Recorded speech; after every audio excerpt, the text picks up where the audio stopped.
ছাদের এই মাদুরটার ওপর একটু রোদে বসি, এটার ওপর খাওয়া দাওয়া করেছিলাম, তাই জন্য এটাকে ধুয়ে এখন মেলে দিই। মাদুরটা প্রায় নষ্টই হয়ে গেছে, তবুও এই দুপাশ কেটে চালাচ্ছি। এগুলোর মানে কি? বাহ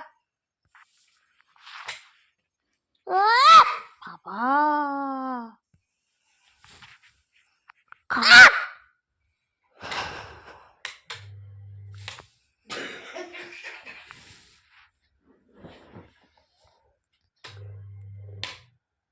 তো শুয়েছিলাম 10টা মিনিট এদের পাশে, কি করছে? ভালোই লাগছে।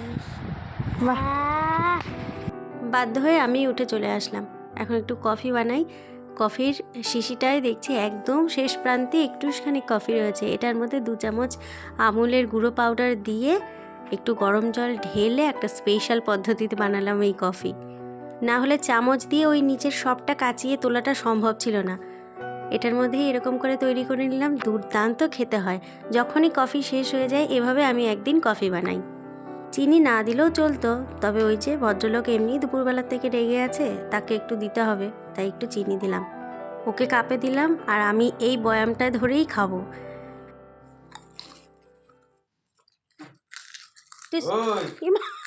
স্কুলে খেয়েছিস, বিরিয়ানি খেয়েছিস, এখন ওইভাবে মুখে গুলছিস, তো ব্যাপারটা কি? এই বয়ামটার মধ্যে কফি খেতে দেখে ওর ইচ্ছে হয়েছে ও একটু কফি খাবে এখান থেকে, তাই শেষের দিকে একটুখানি আমাকে আবার দিতে বলছে। এখন ওর কাছে দেওয়া মানেই সব শেষ। ইউনিক প্রসেসের কফি। ঘড়ি কাটা 5টার কাছে পৌঁছে গেছে। আমাকে এখন বসতে হবে পড়াতে। আর ও বসলো নিজের প্রজেক্টের জন্য কতগুলো ছবি ডাউনলোড করবে, করে বাবাকে পাঠাক, তাহলে সেগুলো প্রিন্ট করে বের করে দেবে।